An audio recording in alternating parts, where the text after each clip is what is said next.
Bien, écoutez, il est 11 heures et une petite minute. Je vous propose de démarrer ce webinaire en vous saluant. Je me permets de saluer une ou deux têtes connues dans la salle ou dans la liste des participants, en remerciant d'avoir pris ce temps pour parler de télémanagement. Donc, je m'appelle Vincent Guibert, je dirige le cabinet ACDE et ce webinaire sera animé en compagnie de notre partenaire Supermood, représenté ici par Hugues Derache. Alors, on va parler management, c'est un peu le titre générique de cette série de webinaires, mais aujourd'hui, on va plutôt parler télémanagement. Hein. Alors, juste quelques points de détail, si vous n'êtes pas familier de la plateforme Livestorm, bon, on va faire les présentations, on va parler de télémanagement, on aura une démo de Supermood, et pendant tout ce temps-là, vous pouvez poser des questions. Hein, dans la fenêtre marquée questions. On a mis un petit sondage en ligne, vous pouvez même aller y répondre si vous le souhaitez, et puis on conclura avec nos offres et puis une session de questions-réponses. On se donne 3/4 d'heure à peu près hein, pour tout ça. Deux mots sur ACDE, donc société créée il y a pas loin de 20 ans maintenant, spécialisée dans l'accompagnement des managers au sein des entreprises en transformation, hein, que ce soit par la mise en place de pratiques et d'outils de management de projet, ou bien par la mise en place de pratiques et d'outils de management tout court, avec sur fond perpétuel de conduite du changement, hein, on va dire, pour faire court. Notre offre, elle se scinde en trois plans. Un plan qui est plus de l'assistance à la déclinaison de la stratégie. Hein, une fois que le cap stratégique est donné, eh bien, il faut distiller ça, il faut décliner ça en un projet d'entité ou en de multiples projets d'entité. Ensuite, il s'agit de manager l'activité et les projets, donc en gros l'axe transverse et l'axe hiérarchique, et puis d'outiller tout ça, notamment quand on travaille à distance, d'outiller tout ça sur du collaboratif, sur des outils de visioconférence ou autres.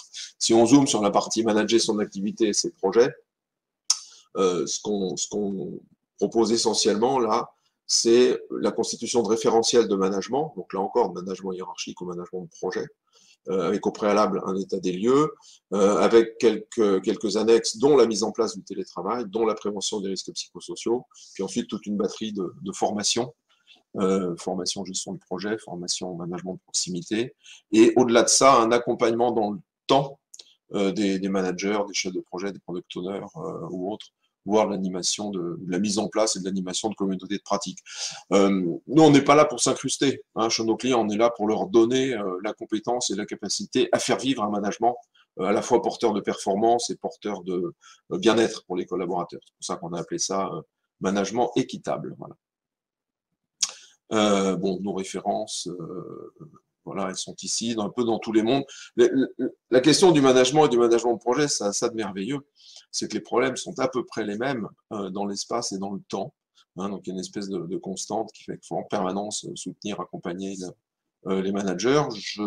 Je sais que j'ai vu dans la liste de participants qu'il y a quelques-uns de nos clients qui sont là également et je les salue. Voilà. Hugues, je vais te laisser la parole pour que tu nous présentes Supermood, qui est une des stars du monde des startups françaises. Merci Vincent, bonjour à tous et à toutes. Oui, Supermood, on est donc le leader français de l'engagement à l'expérience collaborateur. On est une vieille startup, on existe depuis maintenant 6 ans et on est une quarantaine de collaborateurs et on est basé sur Paris. On a plus de 200 clients, alors vous avez sur la gauche quelques logos principaux. On est plutôt sur des clients assez divers et variés en termes de secteur d'activité, en termes de problématiques. On va accompagner à la fois de la start-up en hyper-croissance, mais également des sociétés dans les transformations plus durables. L'idée, c'est d'accompagner nos clients dans les transformations. Alors, ça peut être du PSE, de l'hyper-croissance, comme j'ai dit, de l'intégration, de la fusion-acquisition.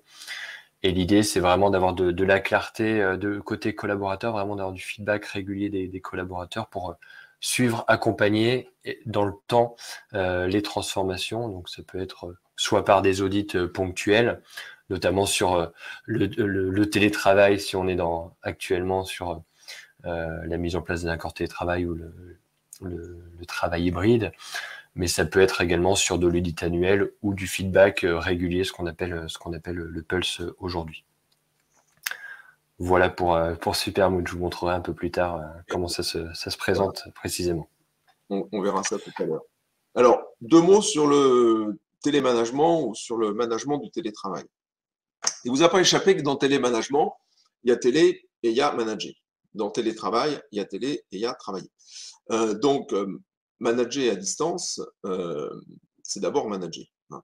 Et nous, la fonction manager, on l'a définie ainsi, selon quatre grandes familles de compétences, le leadership, la capacité d'organisation, la capacité de communication et la capacité d'accompagnement. Alors, si on revient un tout petit peu là-dessus, vous voyez que dans chacune de ces catégories, on a déjà un socle de connaissances, hein, minimales, connaissances économiques, sociales, qu'on a casé dans le leadership, dans la culture du manager, on va dire. La connaissance de l'entreprise, de ses rouages, de ses produits, de ses concurrents, de son organisation. Ça, on l'a mis dans la partie organisation, justement. La maîtrise des outils, hein, d'animation collective, et puis une certaine aisance à l'écrit comme à l'oral pour la communication. Et puis un socle RH minimal, hein, dans l'accompagnement, parce que vous savez comme moi que même si on veut être bienveillant vis-à-vis des collaborateurs, on a vite fait de commettre une petite erreur ou une boulette qui peut s'avérer ensuite assez désastreuse en termes de conséquences, si jamais, par exemple, la situation s'envenime avec le collaborateur. Donc, des connaissances minimales. Ensuite, des capacités qui nous ramènent aux pratiques, hein, de management. Savoir donner du sens, savoir exprimer une vision, savoir être en autorité quand il faut l'être.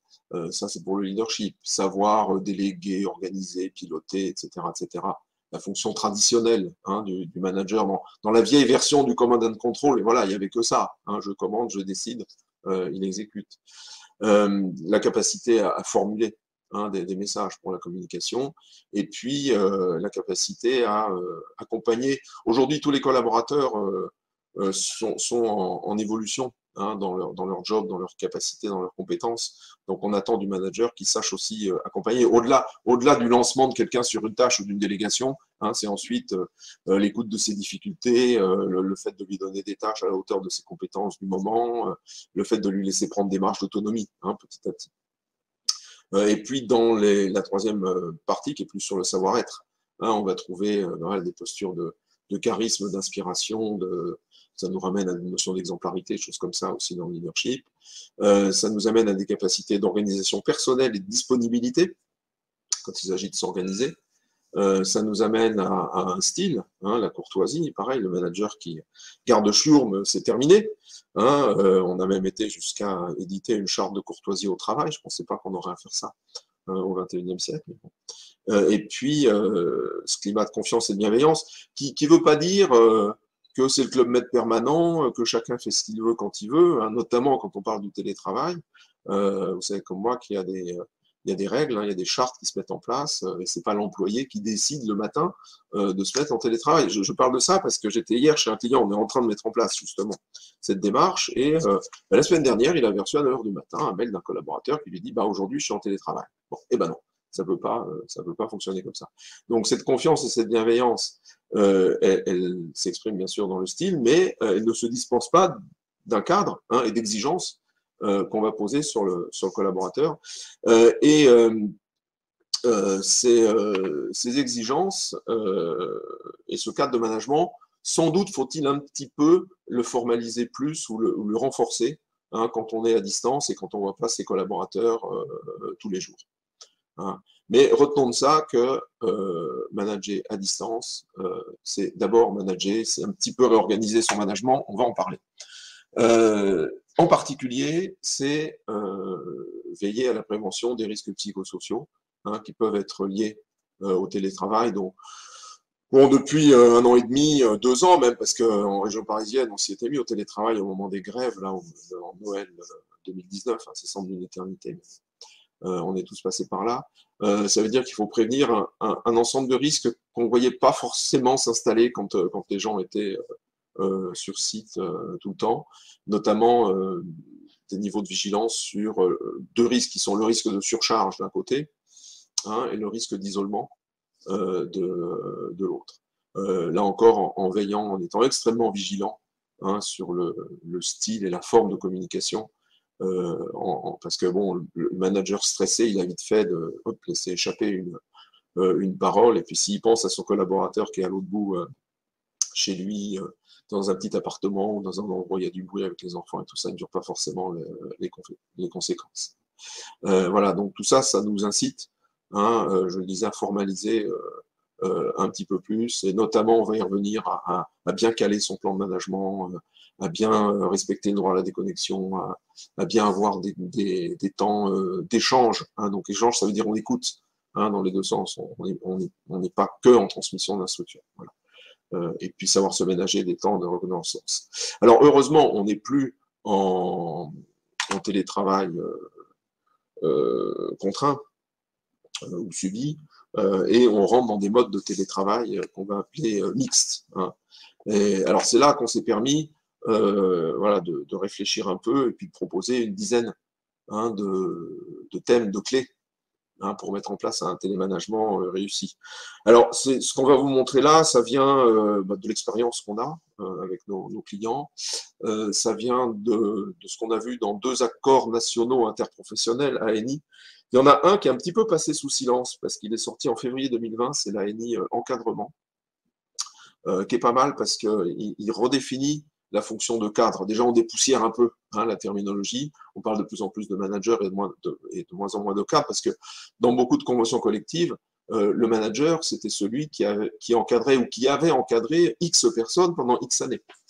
Hein, donc, bon, le chef de projet ou le directeur de projet qui avait personne sous ses ordres, entre guillemets, il était parfois pas classable dans cette catégorie-là.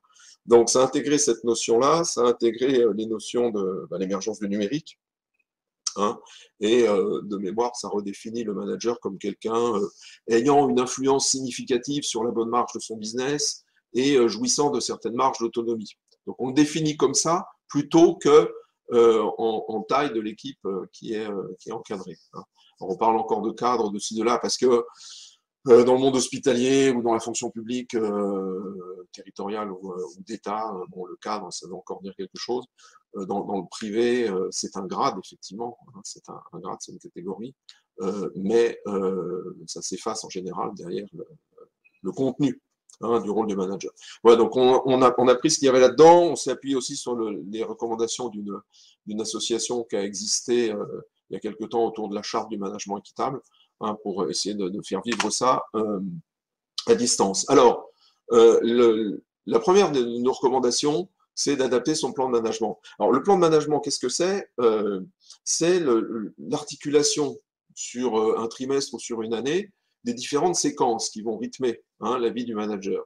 Dans la vie du manager, il y a des temps de reporting, il y a des temps où il est en one-to-one avec son boss, puis il y a du temps où il est en collectif ou en individuel avec son équipe. Et ces temps, ils peuvent être planifiés ou pas. La rituelle réunion hebdomadaire ou mensuelle, elle peut être planifiée. Les points hebdo ou mensuels peuvent être planifiés. Mais simplement, une crise, un collaborateur qui a un coup de mou, ou un recrutement, ça ne peut pas forcément se planifier. Donc, le plan de management, c'est un outil qu'on a fait pour répondre à une question qui est toute bête, que se pose chaque manager. Sans doute vous la posez vous aussi, c'est, mais finalement, manager, ça me prend combien de temps? Parce que je ne sais pas vous, mais moi, ça m'étonne toujours quand je rencontre des managers et qui m'expliquent qu'ils n'ont pas le temps de manager. Vous imaginez, ce soir, vous passez chez le boulanger là, en sortant du bureau, et puis votre boulanger vous dit, cher monsieur, chère madame, j'ai pas eu le temps de faire du pain aujourd'hui. Vous dites, à quoi tu sers, quoi. Voilà. Donc, un manager, Chirac disait, un chef, c'est fait pour cheffer. Un manager, ça doit manager, ça doit trouver du temps pour manager. Et plus on se rapproche du management de proximité, plus on se rapproche du terrain, plus on sait que c'est difficile parce que le manager, il est tiraillé entre ses fonctions de management et puis des fonctions opérationnelles, hein, qu'il a pu concerner. Donc, adapter son plan de management, ça veut dire réfléchir. Alors, on a un petit outil pour ça. Bon, on n'a pas le temps aujourd'hui, je ne vais pas vous le montrer, mais on a un outil qui permet à chaque manager de lister les séquences de management qui lui prennent du temps, d'identifier la périodicité, d'identifier combien de temps ça lui prend, éventuellement combien de temps il faut qu'il se ménage avant pour préparer ou après pour faire le compte-rendu. Sur les épisodes individuels, c'est multiplié par le nombre de personnes qu'il peut avoir dans son équipe. On rajoute à ça éventuellement des réunions clients, des réunions projets, des présences en CSE ou des choses comme ça. Et hop, on a une estimation, hein, de la charge qu'il convient de consacrer à son management. Bon, alors il n'y a pas de normes en la matière, mais on a l'habitude de dire Il y a un socle de 15% plus 5-10% par personne. C'est très, voilà, ce qui veut dire, si vous avez une équipe de 6 personnes, vous êtes déjà presque à la moitié de votre temps à consacrer à du management si, voilà, si vous faites les choses, entre guillemets, correctement. Donc, adapter son plan de management en télétravail, ça veut dire on identifie encore plus rigoureusement qu'avant les temps collectifs et les temps individuels planifiables. Hein. La réunion hebdomadaire ou quinzomadaire avec son collaborateur. Ensuite, bon, la notion de contribution aux conditions de travail, que ce soit par le financement de certains équipements, la prise en compte des frais, notamment pour les consommables ou autres, et puis alors l'éternelle indemnité de ce qui s'appelle de suggestion, qui s'appelait frais d'atelier hein, avant. Alors cette indemnité, elle peut rémunérer, comme vous le savez, une partie de l'utilisation de l'abonnement Internet, du chauffage, du loyer, toutes ces choses-là. Il y a un nouveau barème URSSAF qui est sorti l'été dernier qui précise un peu les choses en la matière. Ça ne dispense pas, bien évidemment, de la participation au repas, ni de la participation au pass Navigo, surtout si vous êtes en mode hybride. Contribuer aux conditions de travail, ça peut être aussi contribuer à l'abonnement dans un tiers-lieu, hein, centre de co-travail, en français on dit coworking en général, donc centre de coworking dans lesquels vos collaborateurs peuvent très bien aller, ça fait partie de la négociation individuelle. Alors, troisième recours, elle est importante, c'est d'alterner du temps à distance et du temps sur site et savoir ce qu'on va faire hein, de ce temps. Donc là encore, il n'y a pas de normes, mais de plus en plus, c'est depuis la rentrée de septembre là, qu'on se dit, voilà, on est dans un mode où le télétravail va s'implanter, va se pérenniser, va exister. Certaines sociétés en font un facteur d'attractivité d'ailleurs pour leurs collaborateurs et veulent mettre ça en avant. Ça, voilà. Chez nous, le télétravail est complètement intégré dans le quotidien, mais on parle là de mode hybride, hein, travail sur site et travail à distance. Donc, il paraît évident qu'étant sur site, on doit plutôt les consacrer au lien social, à la coordination hein, et autres. Il y a des sociétés qui disent, ben voilà, tous les managers sont sur site le mardi ou le mercredi ou le jeudi, comme ça, on se fait des réunions entre nous, on se voit. Hein. D'autres disent, on est ensemble 3 jours par mois, uniquement, voilà, 3 jours consécutifs, la première, la dernière semaine du mois, et puis on fait une espèce de gigantesque rétrospective du mois passé, et puis projection sur les semaines à venir. Voilà. Il y a plusieurs modalités. Hein. Ce qui semble s'implanter, c'est un minimum de 1 ou 2 jours sur site, voire 2 ou 3 jours selon les sociétés. Il y a un petit sondage, là, si vous cliquez à droite là, sur la fenêtre sondage, vous pouvez participer, vous pouvez y répondre. Hein. Et donc, on privilégiera l'informel hein, sur site, parce que si le manager vient au bureau, et si c'est pour qu'il soit enfermé dans son bureau, derrière son Excel ou son planning toute la journée, ça n'a pas trop d'intérêt. Hein. Donc c'est là aussi qu'il faut un petit peu changer les habitudes. Le travail concentré, on le fait chez soi, et puis le lien social, le collectif, c'est sur site. Autre sujet, renforcer l'autonomie hein, des managers et des collaborateurs. Donc renforcer l'autonomie des collaborateurs, ça veut dire leur laisser la main, notamment dans la formulation de leurs objectifs, dans même l'évocation des priorités, des sujets auxquels ils vont s'attaquer. Hein. Là encore, ça ne veut pas dire que on bascule en mode Club Med et qu'on décide le matin si on fait poterie, macramé ou tennis. Hein. C'est un dialogue qui s'instaure entre le collaborateur et le manager, mais là encore, le dialogue, c'est plutôt le manager qui demande à son collaborateur, voilà, tes priorités sur la semaine, les semaines qui viennent, qu'est-ce que c'est? Ok, on est d'accord, vas-y. Et puis on en reparle dans 3 jours ou dans une semaine. Hein. Et ça peut s'appliquer d'ailleurs en priorité à court terme ou en priorité à moyen terme. Et ça va de pair avec une certaine confiance hein, et une certaine flexibilité, en laissant chacun s'organiser comme il l'entend, en évitant plus que jamais le micromanagement qui est complètement destructeur et qui est de moins en moins toléré d'ailleurs, en particulier chez les jeunes générations, mais déjà quand les vieilles générations étaient jeunes, et je sais de quoi je parle, un manager qui empiétait sur vos chaussures et qui vous disait trop quoi faire, comment faire, etc., etc., parfois restez pas longtemps votre manager, hein. Mais ce postulat de confiance, c'est important parce que bon, certains ont pu se dire, ouais, quand les collaborateurs ils vont être en télétravail, ils vont peut-être pas bosser lourd. En fait, l'expérience du confinement a montré que les gens, en général, aiment leur travail, ils sont dédiés, et quand ils sont en télétravail, ils travaillent plus, hein. Donc, on n'a pas à suspecter qu'ils vont aller faire autre chose que travailler. Du coup, on en reparlera tout à l'heure quand on parlera droit à la déconnexion, vous en doutez, mais ça signifie aussi une certaine flexibilité, une certaine tolérance. Alors, c'est pas facile parce que on ne veut pas prendre le risque que certaines tolérances deviennent des usages, mais c'est par exemple quelqu'un qui doit s'absenter à 3 heures de l'après-midi pour aller faire une course, voire pour aller chez le coiffeur, et qui veut bosser au-delà des heures convenues de travail. Pourquoi on ne lui laisserait pas cette possibilité-là, hein? Ça va lui éviter de perdre du temps ou d'aller rusher à des endroits au moment où il y a du monde. Voilà, donc, bon, là encore, c'est un dialogue, hein, qu'il faut avoir avec ses collaborateurs, mais bon, cette flexibilité, elle peut aller jusque-là. Encourager et respecter, hein, le droit à la déconnexion, ce sera notre 6e point, ce qui signifie qu'il faut avoir défini des plages horaires pendant lesquelles le collaborateur peut être contacté par son manager, et qu'on ne pourra pas lui reprocher de ne pas répondre en dehors de ces plages horaires, hein. Et ces plages horaires peuvent aller un petit peu au-delà des horaires de travail usuels, un peu de la même façon quand le collaborateur était sur site, bah, si pour un motif impérieux, vous avez besoin de l'appeler à 8 heures du matin ou à 8 heures du soir, très ponctuellement, ça peut tout à fait se faire, hein. Voilà. Bon, derrière ça, il faut comment dire, un suivi proportionné, hein, du travail, et bien évidemment veiller en permanence à la charge de travail. C'était déjà le cas pour les collaborateurs autonomes en forfait jour, c'est le cas maintenant pour tous les collaborateurs en télétravail. On se doit, une fois par an au minimum, alors ça peut être couplé avec l'entretien annuel ou pas, de faire un point sur l'équilibre vie pro, vie perso.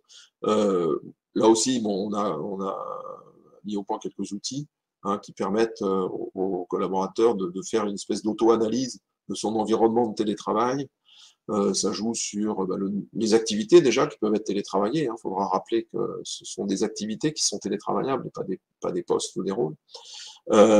Donc le niveau de relation qu'il a avec ses collègues, son manager, ses fournisseurs, ses clients, etc., dans ses différentes activités, l'autonomie dont il dispose dans son métier et vis-à-vis des outils numériques. Qu'est-ce qu'il y a d'autre dans cet outil? Son environnement domestique, jusque y compris l'acceptation au sein de sa famille du fait qu'il travaille à la maison. Donc vous voyez, ces nouvelles conditions, ça nous oblige à rendre certaines barrières plus poreuses qu'elles l'étaient, hein, auparavant, et notamment la limite privée-publique. Bon, tout ça, ça nous donne une espèce de matrice d'éligibilité, pardon, et de maturité qui font qu'on peut gérer le risque, finalement. C'est un outil de gestion du risque, hein, de ce qui peut se passer si cette personne est en télétravail. Donc, on présente ça vraiment comme un outil soft d'appréciation du risque, et non pas une aide à la décision dure. Si tu n'as pas de 2 de ratio sur chaque composante, tu ne seras pas en télétravail. C'est pas du tout ça. Hein, l'idée, c'est de voir, voilà, compte tenu de ton cas, on estime que pour que le télétravail fonctionne, il faut être très vigilant là-dessus, éventuellement mettre ça en place, hein. Et ça va de pair avec l'organisation du travail. Alors là aussi, bon, les spécialistes de la spécialité, comme on dit, vont vous dire, ouais, il ne faut pas dépasser 6 à 8 tâches par jour. Différents. Donc, en gros, on va se concentrer 1 heure sur chaque sujet. Bon, il y a beaucoup de managers qui rêveraient de pouvoir passer 1 heure sans être dérangés, hein, sur un certain sujet, mais pour des collaborateurs opérationnels, ça peut se concevoir. De même, quand on est en télétravail, on l'a tous vécu, il faut essayer d'éviter les sessions Zoom de 2 heures qui s'enchaînent les unes les autres, hein. Là, c'est du ressort du management de faire en sorte que les collaborateurs ne soient pas sursollicités, et ça va jusqu'à des directives, hein, qui peuvent porter sur la durée sessions en visio. On va dire par exemple, c'est 1h45 maximum, et puis on se garde 5-10 minutes, un quart d'heure de pause avant la suivante, ou bien c'est des sessions de 5 minutes, de 55 minutes, pardon, et on se garde 5 minutes après. Hein, donc vous voyez, c'est de ne pas empiler, et donner des directives pour que les collaborateurs soient aussi eux-mêmes en mesure de dire, bah oui, écoute, là j'ai déjà 4 visios dans la journée, je ne peux pas en caler une cinquième. Hein. Sachant que c'est pas évident, parce que vous savez comme moi qu'il y a des collaborateurs, notamment chez les jeunes, qui vont pas oser tout de suite parler du malaise que ça peut leur créer. D'où l'impérieuse nécessité d'en parler en individuel et puis d'en reparler quand vous les voyez sur site.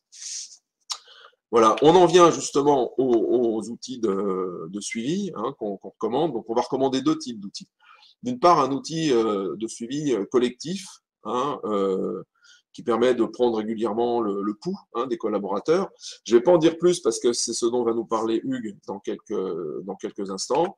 Et puis, il existe aussi des outils de suivi individuels, où on peut aller jusqu'à la définition des objectifs des collaborateurs, et puis surtout une espèce de mini-reporting mensuel ou bimensuel sur voilà, quels sont les sujets sur lesquels tu as travaillé, comment ça s'est passé, est-ce que tu arrives à bien équilibrer ta charge. Alors, on l'a mis en place, nous, chez ACDE, pour nos consultants, depuis 1 an et demi maintenant. Au début, on y allait un peu sur la pointe des pieds parce qu'on disait ouais, les consultants ils vont penser qu'on les flic, etc. Et puis en fait, non, ça passe bien parce que finalement les gens apprécient de pouvoir. Ça leur prend un quart d'heure le vendredi, ils font le point sur la semaine. Et puis après, on peut, c'est le support de discussion avec son manager, et ça remplace pas, bien évidemment, ça remplace surtout pas le dialogue avec son manager. Et puis ça nous donne une espèce d'indice du moral des troupes. Bon, avec une algorithmique dont on n'a pas encore décrypté tous les composants, pour tout vous dire. Donc, on ne désespère pas qu'un jour, on comprendra comment tout cela fonctionne. Mais bon, ce sont des outils nouveaux. Il y a 5 ans, on se serait dit, on était tous avec mettre de l'humain dans le management, etc., etc. On se serait dit, numériser comme ça les outils de management, le plan de management, le suivi, etc., il ne faut pas y penser. Et puis, en fait, on n'a pas eu le choix. Et puis, on se rend compte que la numérisation de la fonction management, ça fonctionne aussi, et ça peut même aider à faire du meilleur management. Voilà.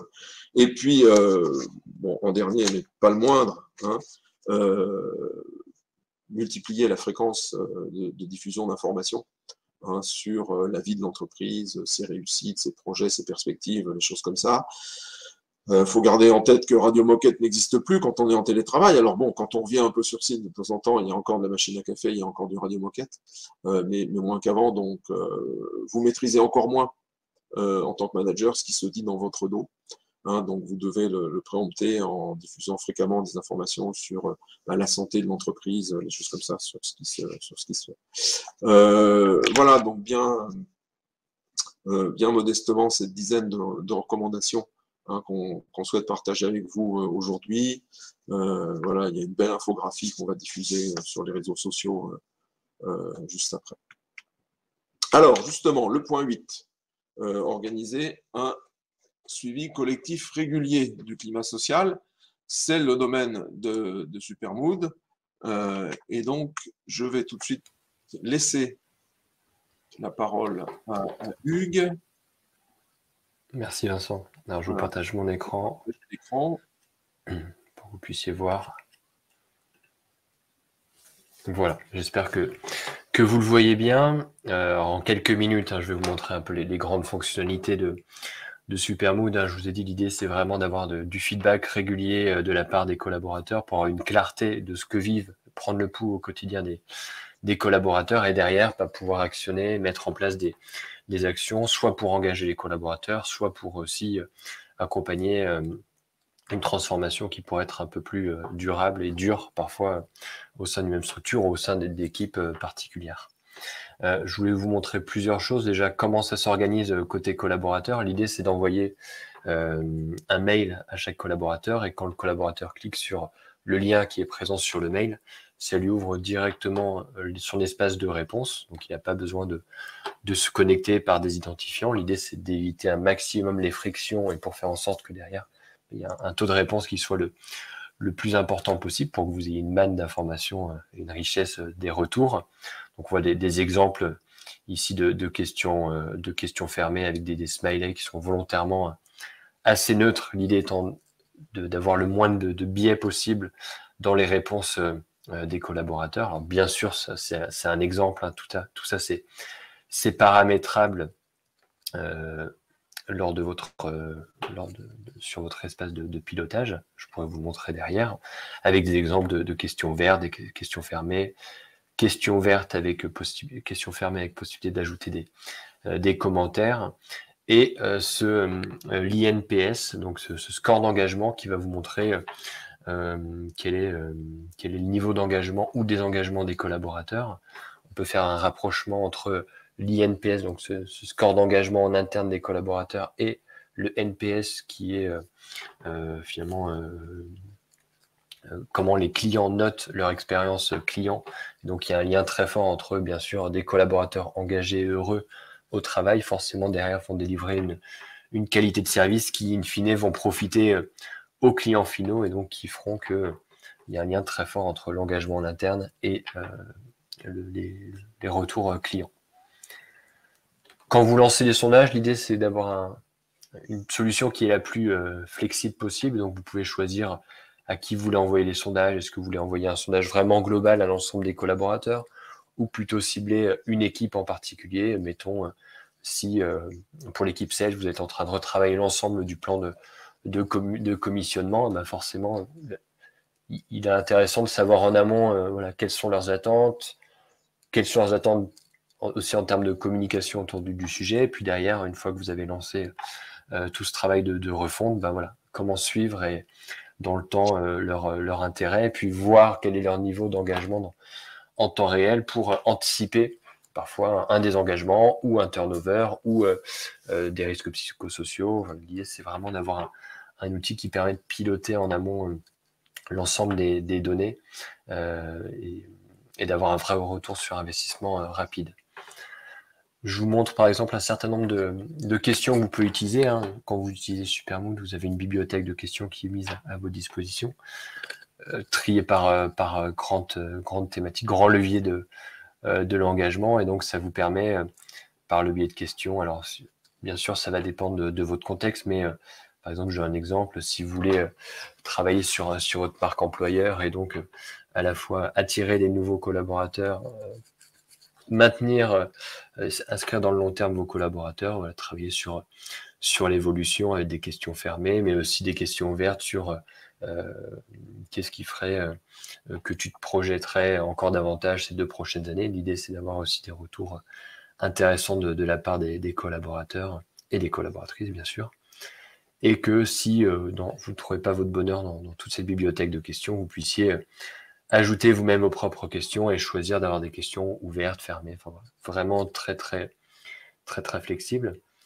Et derrière, côté analyse, de pouvoir voir en temps réel, voilà, quelle est la part, donc sur le camembert ici, de voir pour cette question de la recommandation de l'entreprise, donc du score d'engagement, quelle est la part des personnes engagées, neutres ou désengagées, et en allant sur détail, de pouvoir rentrer vraiment dans du matriciel, dans un niveau de détail beaucoup plus micro, avec un niveau d'engagement dans le temps des collaborateurs, avec la possibilité, bien sûr, d'ajouter un certain nombre de filtres et se dire que si vous avez une population bien spécifique, vous allez pouvoir regarder, je dis n'importe quoi, un exemple, le niveau d'engagement des femmes qui ont entre 0 et 2 ans d'ancienneté dans l'équipe IT sur le site de Strasbourg, par exemple. Ça, c'est quelque chose qui est tout à fait possible.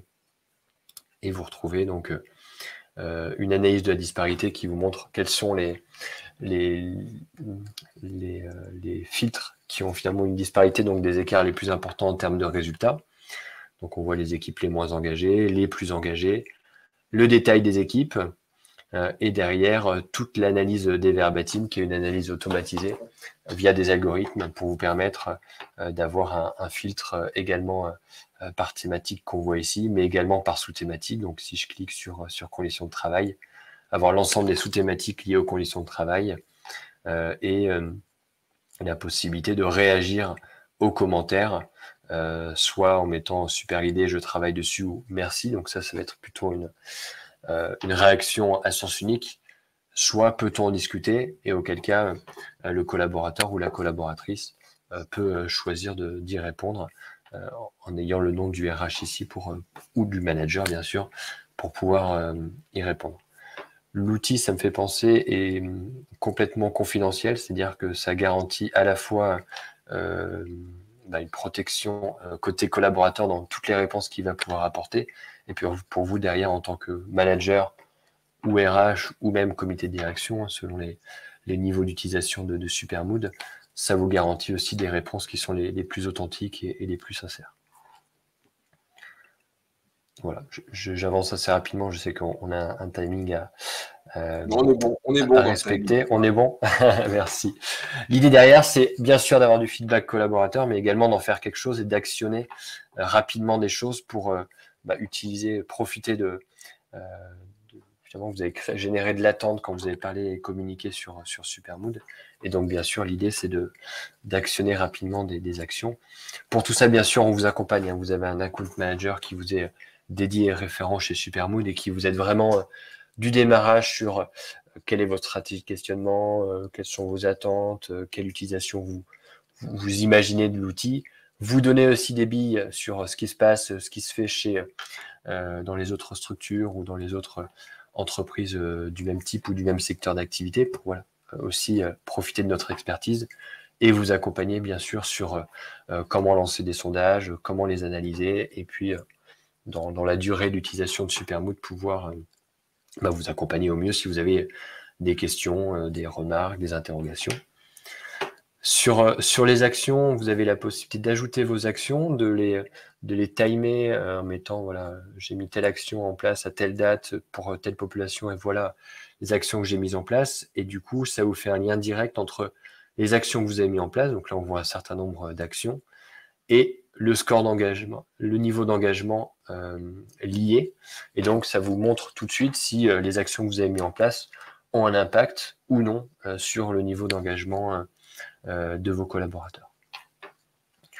On vous met également à disposition une bibliothèque de recommandations d'actions qui sont à la fois des actions qui sont tirées de la littérature, mais aussi des actions qui sont utilisées chez nos clients, qui sont bien sûr validées par nos psychologues du travail en interne chez Supermood.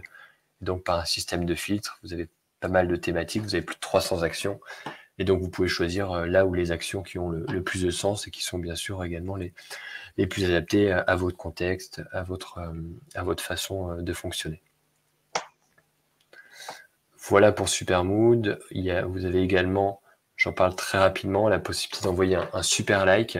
On a voulu ritualiser le remerciement comme étant un pilier vraiment important, la reconnaissance comme étant un pilier important de l'engagement, encore plus par les temps qui courent avec le travail hybride, le retour au travail sur site, où voilà, on voit ses collaborateurs où c'est sans vraiment les voir ou pas tout le temps, ou tous ensemble. Et donc là, c'est l'idée d'avoir un merci à envoyer chaque semaine pour tous les collaborateurs et qui peut les envoyer à n'importe quel autre collaborateur, quel que soit son niveau hiérarchique, son site de rattachement, sa population métier.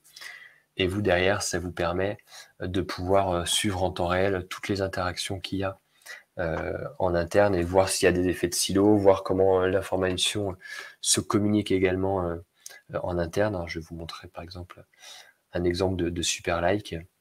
Voilà, c'est le moment d'envoyer un super like. Alors nous, en interne, on l'utilise tous les vendredis, donc ça vous permet sur un temps court qu'est la semaine de vous dire en quelques secondes si je devais remercier une personne, un merci à envoyer, à qui est-ce que je pourrais l'envoyer, et donc de choisir son collègue ou un autre, vous pouvez imaginer un formateur qui a accompagné quelqu'un qui vient d'intégrer votre structure, de lui mettre un petit message avec un petit gif, quelque chose d'un peu interactif, d'un peu sympa, et de pouvoir lui envoyer. Et pour vous, côté administrateur ou côté manager également, parce que l'idée c'est vous avez des droits d'accès vraiment différents et les managers on a beaucoup de nos clients qui utilisent Supermood, les managers l'utilisent comme un outil de pilotage des équipes au quotidien. vous permet de voir quelles sont les interactions. Voilà.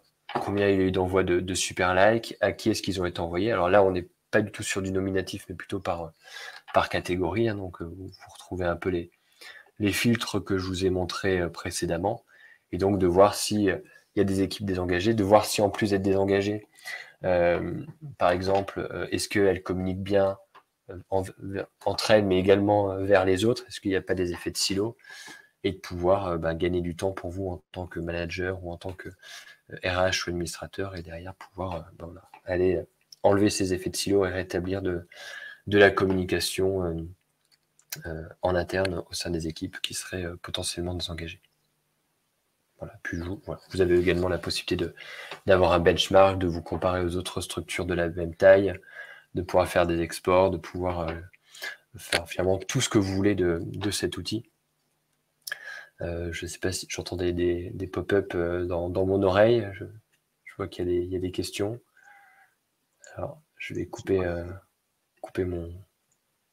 Ah, attendez. Je vais désactiver le partage. Merci Hugues. On va terminer, on va passer aux questions. Alors, bon, pour mettre tout ça en place, on a une démarche qui est un peu structurée, qui est même beaucoup structurée, à base d'un certain nombre d'ateliers qui visent à élaborer des lignes directrices, à penser aux modalités détaillées, tant sur l'organisation, la prise en charge des frais, les choses comme ça. Ça aboutit à une charte ou un accord collectif. Voilà, c'est quelques ateliers sur quelques semaines. Il y a quelques temps forts qui sont les entretiens individuels avec les collaborateurs pour bien cette notion d'analyse de risque, donc bien collecter au-delà de leurs souhaits de retour. C'est voilà, quels sont les facteurs qui vont faire que ce sera une réussite pour eux. Et puis la consolidation de tout ça au niveau des réunions d'équipe où là on fait les plannings un peu plus détaillés de l'organisation par équipe. Voilà. Si vous voulez aller plus loin, déjà vous pouvez flasher le code barre là qui est à gauche et puis ça vous donnera accès aux différents diagnostics, pas seulement liés au télétravail, aux différents diagnostics qu'on propose à nos clients. On sera ravis de vous en offrir un ou deux si ça vous intéresse. On peut se revoir pour parler justement des ateliers télétravail qu'on évoquait tout à l'heure, la démarche que je montrais à l'instant. On peut prendre rendez-vous. En cliquant là-dessus, vous avez accès à nos disponibilités, vous pouvez prendre rendez-vous, mais il y a aussi le bon vieux mail ou le bon vieux téléphone qui fonctionne, et puis on peut embarquer sur des programmes d'ingénierie et de formation. Voilà, on vous remercie. Vous avez nos coordonnées. Est-ce qu'il y a des questions? Je vais revenir en mode interactif. Que donne le sondage? Alors, on a 50% 1 ou 2 jours par semaine, 50% 3 ou 4 jours par semaine. Bon, mais il n'y a pas beaucoup de répondants. Ça n'a pas forcément, ça n'a pas de valeur statistique. Alors, question, combien ça coûte, combien de temps? Alors, on le disait, bon, comment dire, la mise en place du télétravail dans une entité, ça se matérialise par une charte ou un accord collectif, et éventuellement des avenants au contrat de travail. Personne n'en est à T0, mais entre le T0 où voilà, on a laissé faire chacun un peu comme on pouvait là depuis la rentrée, et puis on se rend compte que ça a besoin d'être cadré quand même, on décide qu'il faut faire quelque chose. Le temps de bien caler tout ça, c'est pas moins de 2-3 mois. Ne serait-ce que trouver le temps de caler un certain nombre d'ateliers pour faire le point. Et donc, ça correspond à quelques journées de conseils. Je vais te laisser répondre, Hugues, pour la mise en place de Supermood, parce qu'il peut y avoir des questions là-dessus. Oui, pour la mise en place de Supermood, il faut compter entre 2 et 4 semaines. Finalement, c'est assez rapide. Ce qui prend généralement le plus de temps, c'est après sur quel est le temps qu'a la partie IT pour juste faire toute la partie whitelisting, donc finalement valider le fait que les mails de Supermood ne tombent pas dans vos spams. Mais à titre d'exemple, on a pu mettre en 15 jours en plein Covid pour Natixis pour plus de 15 000 collaborateurs, donc c'est quelque chose qu'on peut aller très très vite. Ouais. Si derrière tout est aligné, on peut même anticiper certaines étapes pour avancer. L'idée étant de pas rater juste la partie communicationnelle en interne, parce qu'on sait que si vous allez un peu vite sur cette partie-là, derrière, les premiers taux de participation peuvent être assez dégradés. Donc, il y a un focus important à faire sur ce sujet, mais sur ça, on vous aide et on a des kits de communication dédiés. Dans des entités qui sont en changement fort, on va dire, environnement de fusion-acquisition, par exemple, ou restructuration post-Covid ou autre, par quoi il faudrait commencer ou combien de temps ça prend? Il y a parfois des attentes des salariés de s'exprimer. Justement, comment on peut répondre à ça? Ça dépend si c'est géré en centrale ou vraiment par une direction en particulier. S'il y a vraiment une urgence sur deux services qui sont en pleine fusion ou deux entités qui sont en pleine fusion, on peut imaginer dans un premier temps déployer très rapidement que sur ces deux entités pour aussi montrer l'utilité dans l'utilisation quotidienne de Supermood. L'idée, c'est pas de se dire on déploie forcément pour toute la structure à un seul moment, mais on peut imaginer des mises en place progressives. On est très flexible sur... L'idée, c'est de se coller au mieux au contexte de chaque structure, à l'organisation, bien sûr, et faire en sorte que ça soit vraiment sur mesure. Ok. Bon, écoutez, on avait dit 3/4 d'heure, il est 11h46. S'il n'y a pas d'autres questions, je vous propose qu'on en reste là, en vous remerciant encore d'être resté jusqu'au bout. J'espère que ça vous a intéressé. On sera amené à reparler de tout ça individuellement. Voilà, alors le télémanagement, la télévisio, c'est bien, sauf qu'il n'y a pas le téléapéro. Et ça, c'est mon grand regret en fin de webinaire. Je ne peux pas vous proposer le téléapéro. Peut-être qu'un jour, ça viendra et qu'on pourra prendre un verre ensemble après ce genre d'événement. Voilà, je vous souhaite une bonne journée et je vous dis à bientôt en te remerciant encore, Hugues, d'avoir été là et de nous avoir montré tout ça. À bientôt. Merci à tous. À bientôt. Au revoir.